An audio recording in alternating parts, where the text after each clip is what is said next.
has arrived here at the White House as well. Back to you, Tony.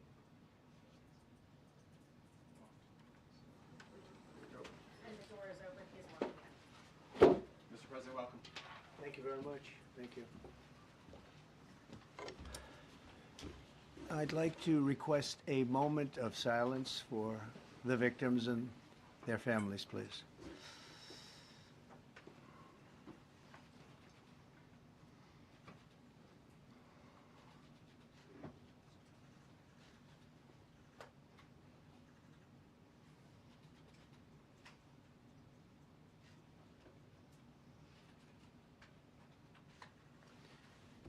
Thank you very much.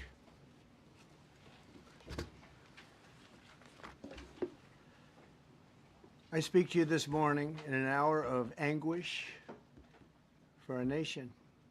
Just before 9 p.m. last night, an American Airlines regional jet carrying 60 passengers and 4 crew collided with an Army Black Hawk helicopter carrying 3 military service members over the Potomac River in Washington, D.C., while on final approach to Reagan National Airport. Both aircraft crashed instantly and were immediately submerged into the icy waters of the Potomac. Real tragedy. The massive search and rescue mission was underway throughout the night, leveraging every asset at our disposal, and I have to say the local, state, federal, military, including the United States Coast Guard in particular, they've done a phenomenal job. So quick, so fast, it was mobilized immediately. The work has now shifted to a recovery mission. Sadly, there are no survivors. This was a dark and excruciating night in our nation's capital and in our nation's history, and a tragedy of terrible proportions. As one nation, we grieve for every precious soul that has been taken from us so suddenly, and we are a country of really, we are in mourning. This is really shaken a lot of people, including people, very sadly, from other nations who were on the flight. For the family members back in Wichita, Kansas, here in Washington, D.C., and throughout the United States and in Russia, we have a Russia contingent, some very talented people, unfortunately, were on that plane. Very, very, very sorry about that. Whose loved ones were aboard the passenger jet. We can only begin to imagine the agony that you're all feeling. Nothing worse. On behalf of the First Lady, myself, and 340 million Americans, our hearts are shattered alongside yours, and our prayers are with you now and in the days to come. We'll be working very, very diligently in the days to come. We're here for you to wipe away the tears and to offer you our devotion, our love, and our support. There's great support. In moments like this, the differences between Americans fade to nothing compared to the bonds of affection and loyalty that unite us all, both as Americans and even as nations. We are one family, and today we are all heartbroken. We're all searching for answers. That icy, icy Potomac, it was a cold, cold night, cold water. We're all overcome with the grief for many who have so tragically perished, will no longer be with us. Together we take solace in the knowledge that their journey ended not in the cold waters of the Potomac, but in the warm embrace of a loving God. We do not know what led to this crash, but we have some very strong opinions and ideas, and I think we'll probably state those opinions now.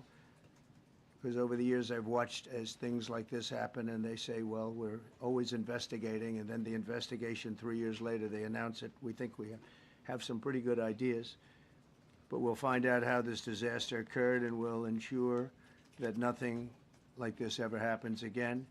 The FAA and the NTSB and the U.S. military will be carrying out a systematic and comprehensive investigation. Our new Secretary of Transportation, Sean Duffy, his second day on the job when that happened. It's a rough one.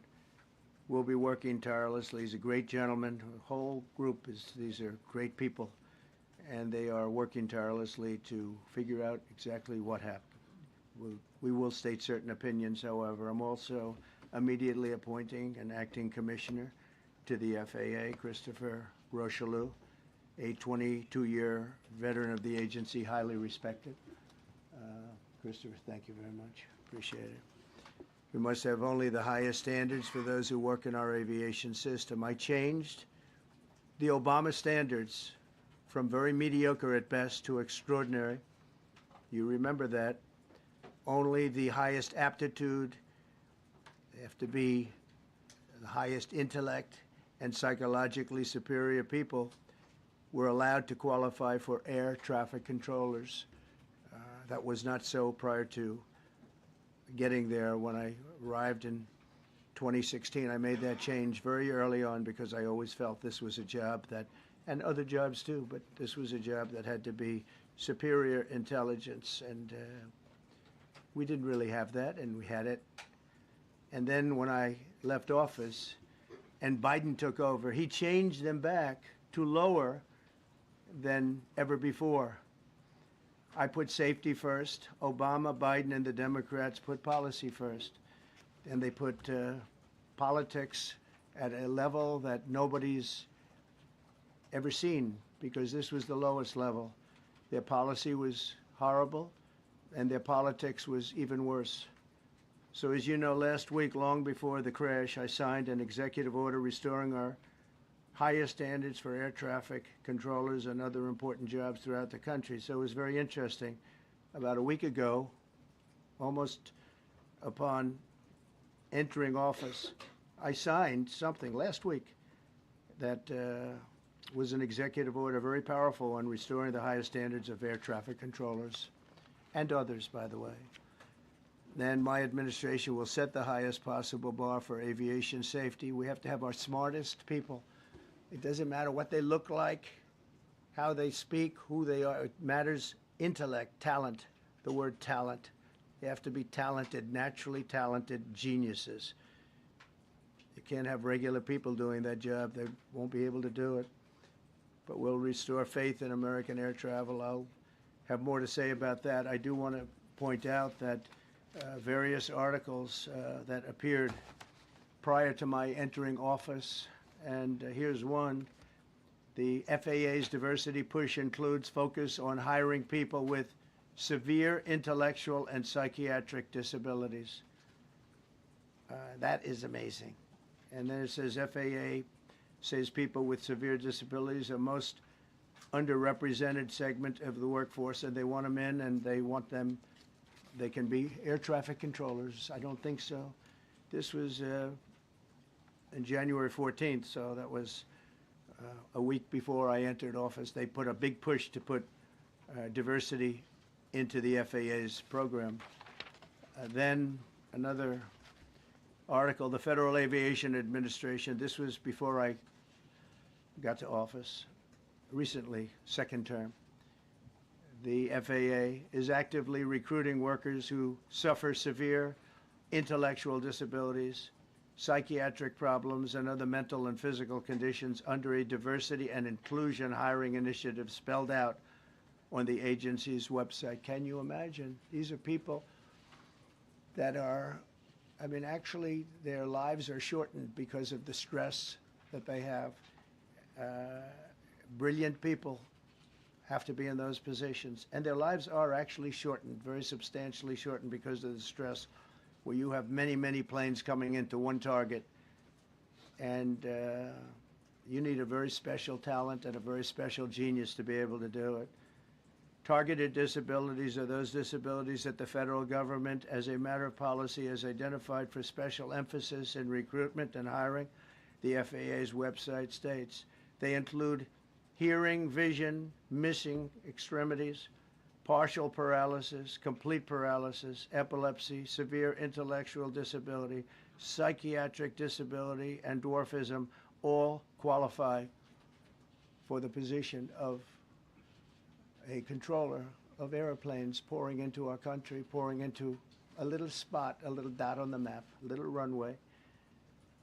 The initiative is part of the FAA's Diversity and Inclusion Hiring Plan. Think of that. The initiative is part of the FAA's Diversity and Inclusion Hiring Plan, which says diversity is integral to achieving FAA's mission of ensuring safe and efficient travel? I don't think so. I don't think so. I think it's just the opposite.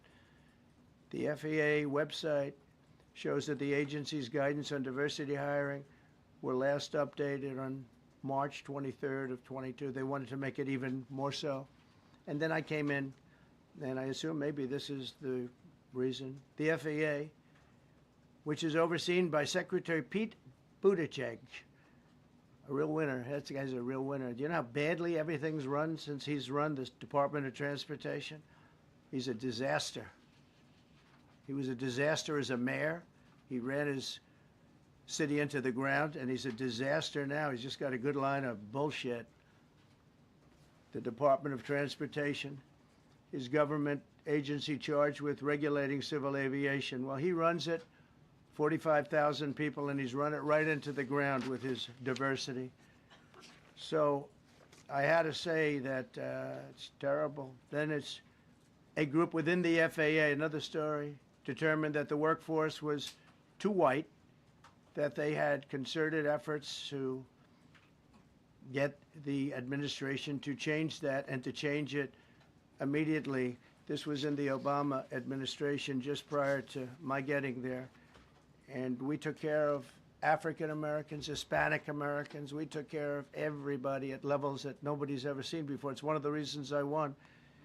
But they actually came out with a directive, too white.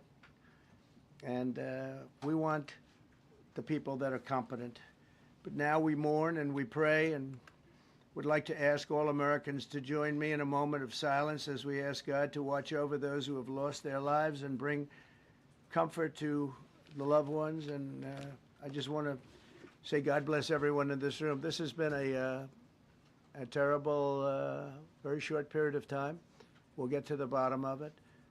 So we all saw the same thing. We've seen it many times. I've had the honor of hearing tapes. Tapes are scary, very scary tapes. You had a airliner coming in, American Airlines. He was doing everything right. He was on track. He was the same track as everybody else that came in. It's probably the same track as they've had for 25 years or more. He's coming in the path. And for some reason, he had a helicopter that was at the same height, obviously when they hit, but pretty much the same height, and going at an angle that was unbelievably bad. When the air traffic controller said, do you see, he was talking about, do you see him? But there was very little time left when that was stated. And then also, he said, follow him in. And then almost immediately after that, seconds after that, there was the crash that took place. Well, you follow him in, that means like everything's fine. Follow him in. You had a pilot problem from the standpoint of the helicopter. I mean, because it was visual. It was a very clear night. It was cold, but clear, and clear as you could be.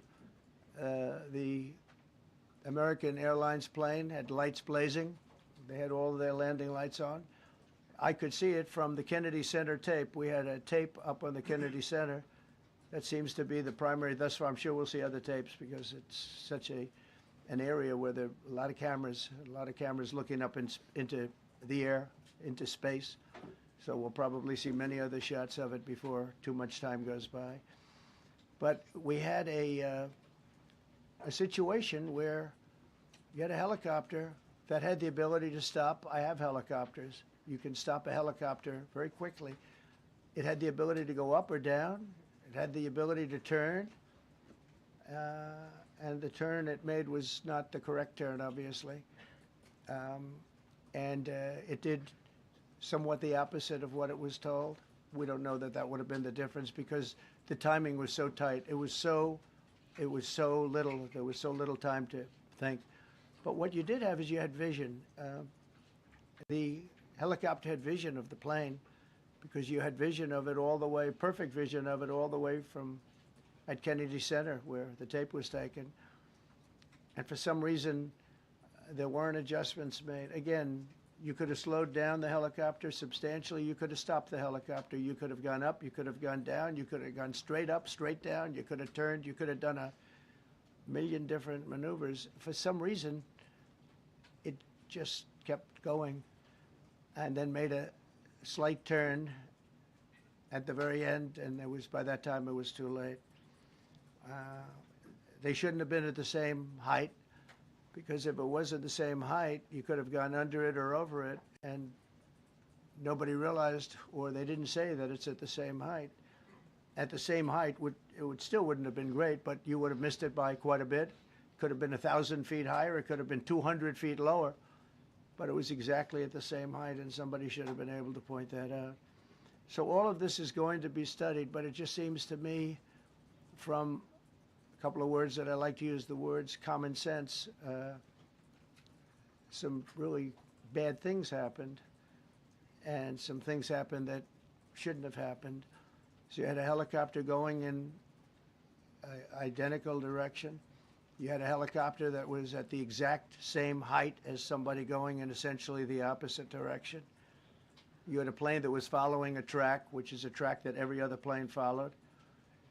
And I don't imagine, I know I've heard today that they might have been following the preceding plane, which was pretty close, but not that close, the preceding plane. But you wouldn't have even been able to see that because of the direction that the helicopter was coming in at. So you had a confluence of bad decisions that were made, and you have people that lost their lives, violently lost their lives. We're going to take a few questions. I'd like to ask our new Secretary of Transportation to say a few words. Sean Duffy, great gentleman, just started. It's not your fault, and I know you agree with me very strongly on intellect and even psychological well-being of the air traffic control. It's such an important position, and I think I can't emphasize stronger.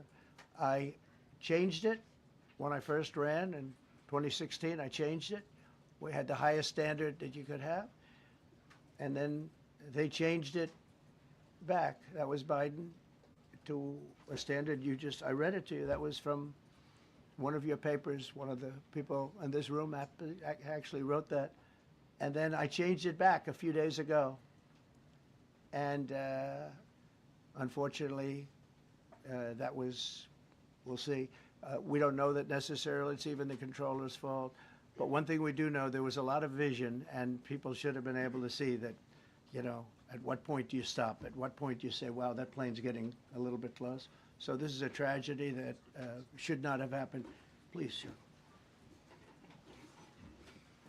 Thank you, Mr. President. And I would just note the President's leadership has been remarkable during this crisis.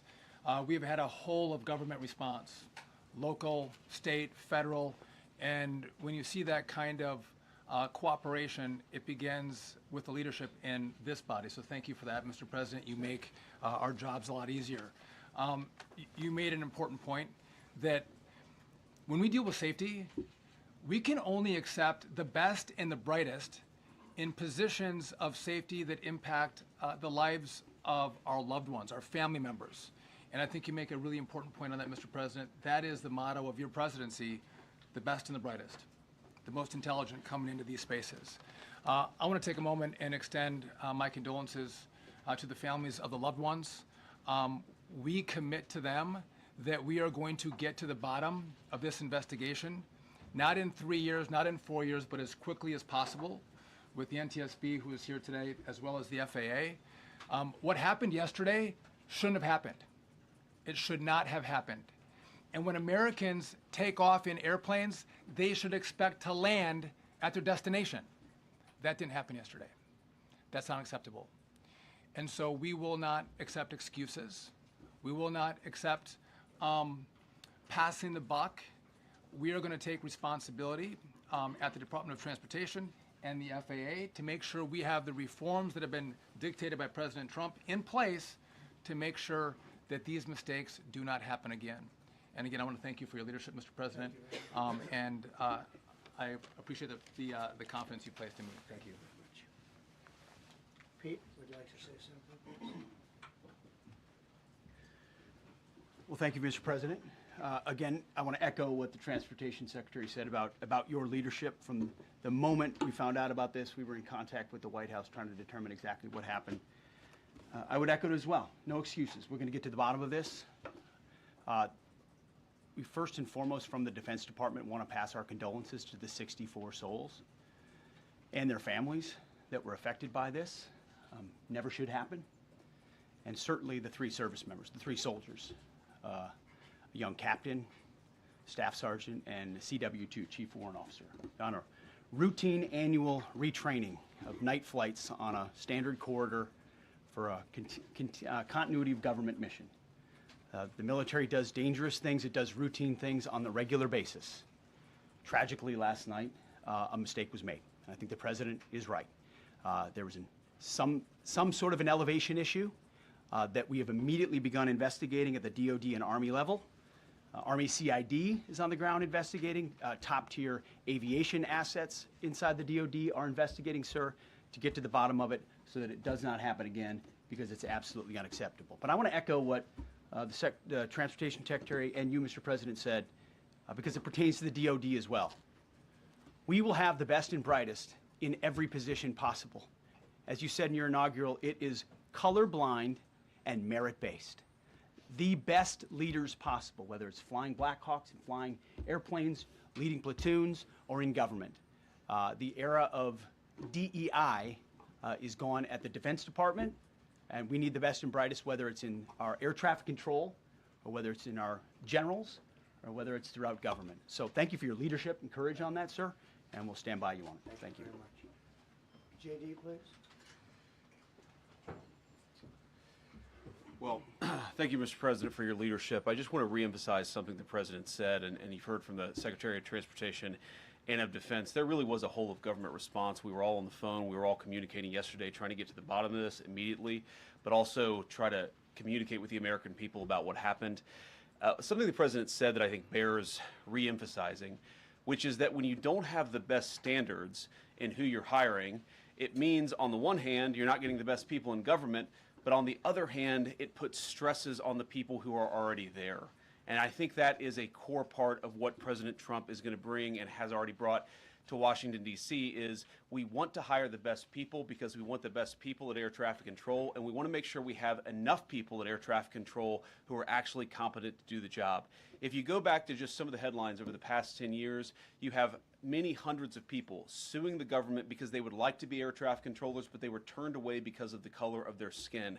That policy ends under Donald Trump's leadership because safety is the first priority of our aviation industry. Thank you, Mr. President. Mr. President, On DEI and the claims that you've made, are you saying this crash was somehow caused and the result of diversity hiring? And what evidence have you seen to support these claims? It just could have been. We have a high standard. We've had a much higher standard than anybody else. And there are things where you have to go by brain power, you have to go by psychological quality, and psychological quality is a very important element of it. These are various very powerful tests that we put to use, and they were terminated by Biden, and Biden went by a standard that's the exact opposite. So we don't know, but we do know that you had 2 planes at the same level. You had a helicopter and a plane. That shouldn't have happened, and we'll see. We're going to look into that, and we're going to see. But certainly for an air traffic controller, we want the brightest, the smartest, the sharpest. We want somebody that's psychologically superior, and that's what we're going to have. Yeah. Mr. President. Yeah, please, go ahead. Mr. President, you mentioned at the top of the briefing that there were several Russian nationals on the flight. Yes. Will the U.S. government be willing to facilitate the transfer of their remains, considering Yes, we the will. fact there is no direct air travel between the 2 countries? We've already been in contact with Russia, and the answer is yes, we will facilitate. Yes. Please, go ahead. Thank you, Mr. President. The situation in the Democratic Republic of the Congo is getting worse, even though President John Lorenzo has been mediating the conflict between Rwanda and the Democratic Republic of the Congo because he wants to bring peace and stability. The situation is really bad right now. I want to hear from Ms. President if you have any plan in the future to bring peace in the Well, you're Democratic asking me a Republic question of the about Congo. Rwanda, and it is a very serious problem, I agree, but I don't think it's appropriate right now to talk about it, but it is a very serious problem. We don't even yet know the names of the 67 people who were killed, and you are blaming Democrats and DEI policies and air traffic control and seemingly the member of the U.S. military who was flying that Black Hawk helicopter. Don't you think you're getting ahead of the investigation right now? No, I don't think so at all. I don't think with the names of the people, you mean the names of the people that are on the plane? You think that's going to make a difference? Does it comfort their families They to are hear you a blaming group of DEI people that have policies? lost their lives. If you want a list of the names, we can give you that. We'll be giving that very soon. We're in coordination with American Airlines. We're in coordination very strongly, obviously, with the military. But I think that's not a very smart question. But are you I'm blaming- surprised coming from you. Are you blaming air Please. Thank you. Please. Thank you, President Trump. Thank you for being here. Based on your analysis so far, do you have a sense of who was at fault, if it was the plane, the helicopter, air traffic control, and can you assure people that it is safe to fly in and out of D.C.? Well, I've given you the analysis, and the analysis was it was based on vision. You had a lot of people that saw what was happening. You had some people that knew what was happening. There was some warnings, but the warnings were given very, very late. You know, those warnings were given very late. It was almost as they were given a few seconds later, there was a crash. It should have been brought up earlier. But the people in the helicopter should have seen where they were going. I can't imagine people with 20/20 vision not seeing, you know, what's happening up there. Again, they shouldn't have been at the same height. You're going in reverse directions or sideways directions. Obviously, you want to be at different heights. I see it all the time when I'm flying. You have planes going in the opposite. They're always lower, we're higher, so if somehow there's a screw up, there's not going to be a tragedy. It'll be close, but you know, there's never going to be a tragedy if you're at a different elevation. For whatever reason, they were at the same elevation. And also, from the American Airlines standard, he's along the track that every plane is along. You say, what was a helicopter doing in that track? It's very sad. But visually, somebody should have been able to see and taken that helicopter out of play. And they should have been at a different height. Thank you, sir. You mentioned the Russians that were on board that plane. What other nationalities were on board that passenger There were a jet? couple of others. We're going to be announcing it in about an hour. We have some very specific information. We're calling the countries. We've spoken to most of them, but there were some other countries represented. Spoken to President Putin? I have not, no. Mr. President, on your executive Not about this. on your executive order, you've already issued an executive order you say will restore aviation safety. Right. This crash happened after that. Was the executive order successful, and what more needs to change to keep people safe? Well, you know, we issued it 3 days ago, and we're in the process of making those changes. This is something that should have been done a long time ago. Actually, my original order should have never been changed, and I think maybe you wouldn't have had this problem. Maybe. Yeah, please, go Yes, ahead. thank you. We see like everyday life that very often those diversity hires cause sometimes issues, as you just mentioned. So what plan do you have? Are we going to see some fire? Are you going to fire some of those diversity hire in the federal government? What's plan do you have? I would say the answer is yes. If we find that people aren't mentally competent, you see the language. The language is put out by them. And if you see that, I'm not going to bore you by reading it again, but these are not people that should be doing this particular job. They'd be very good for certain jobs, but not people that should be doing this particular job. Mr. President, you have today blamed the diversity elements, but then told us that you weren't sure that the controllers made any mistake. You then said perhaps the helicopter pilots were the ones who made the mistake. It's all under investigation. I understand that. That's why I'm trying to figure out how you can come to the conclusion right now that diversity had something to do with this crash. Because I have common sense, okay? And unfortunately, a lot of people don't. We want brilliant people doing this. This is a major chess game at the highest level.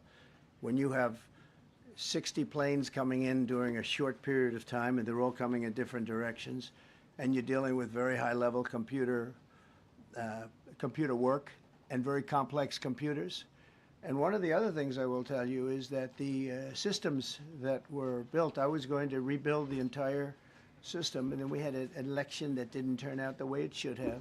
But they didn't build the systems properly. They spent a lot of money renovating a system, spending much more money than they would have spent if they bought a new system for air traffic controllers, meaning the computerized systems. There are certain companies that do a very good job. They didn't use those companies. They used companies that should not have been doing it.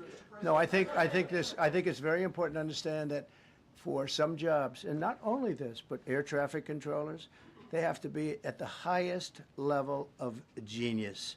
Okay.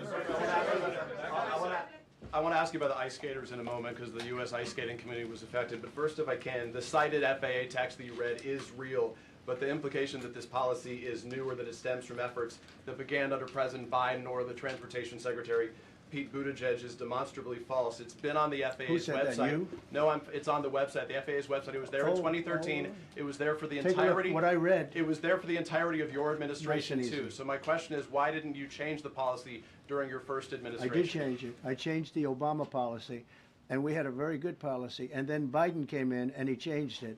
And then when I came in 3 days ago, I signed a new order bringing it to the highest level of intelligence. Okay. It was on the website. Please. Quiet. Thank you, Mr. Welcome back to the. I'm sorry. You mentioned that a vision was probably the problem that was at issue in this crash. There's been some reports that one of the pilots in the helicopter may have been using night vision equipment. Was there any I heard indication? that. We don't know. We're going to know that pretty soon. It may change your view plane if you do have the night vision. So it's very possible that could have happened. That would be maybe a reason why you wouldn't actually see as well as on a clear night. You can see sometimes better without it. Have a couple of more. Mr. President, is it helpful to have your Secretary of Transportation confirmed, and does this intensify your interest in getting other nominees confirmed quickly? Go to what? Is it helpful to have your Secretary of Transportation confirmed, and does this intensify your interest in getting other nominees confirmed quickly as well? Well, sure. We want fast confirmations, and the Democrats, as you know, are doing everything they can to delay them. They've taken too long. We're struggling to get very good people that everybody knows are going to be confirmed, but we're struggling to get them out faster. We want them out faster. It's a good question, actually. We've been pushing Sean. Everyone knows Sean for a long time. He got many, many Democrat votes, but they want to take as long as they can. They ask questions like some of the questions that Peter would ask that were totally irrelevant and not very good questions, but they want to just keep it going. They want to keep it going as long as possible. I was very honored, actually, that you got so many Democrat votes. That was really good. That was really good. When I applied to meet with the families, and second question, is it your impression that military training was done during that time? The what? The training that the helicopter was involved in. Is it anything you can tell us about You that? don't know. These are the things that will come up with the investigation. You don't know. But the helicopter obviously was in the wrong place at the wrong time, and a tragedy occurred. Please. Thank you, Mr. President. I've got a question about the. No, go ahead, please. Thank you, Mr. President. You've been critical of the current regulations, and you've called for big reforms at FAA.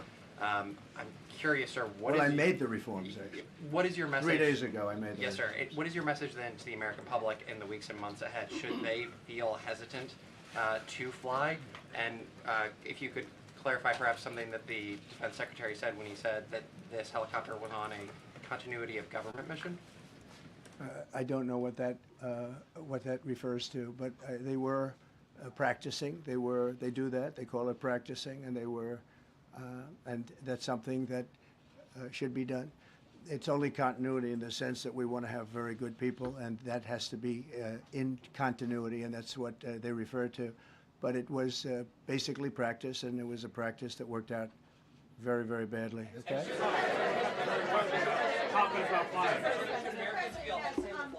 On his question, the first question, should people be hesitant to fly right now? No, not at all. I've not hesitated to fly. This is something that it's been many years that something like this has happened, and the collision is just something that we don't expect ever to happen again. We are going to have the highest level people. We've already hired some of the people that you've already hired for that position long before we knew about this. I mean, long before. From the time I came in, we started going out and getting the best people because I said it's not appropriate what they're doing. I think it's a tremendous mistake. You know, they like to do things and they like to take them too far, and this is sometimes what ends up happening. Now, with that, I'm not blaming the controller. I'm saying there are things that you could question, like the height of the helicopter, the height of the plane being at the same level and going in opposite directions. It's not a positive. But no, we're already hiring people. No, flying is very safe. We have the safest flying anywhere in the world, and we'll keep it that way. Thank you all very much.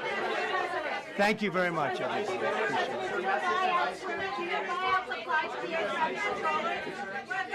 it.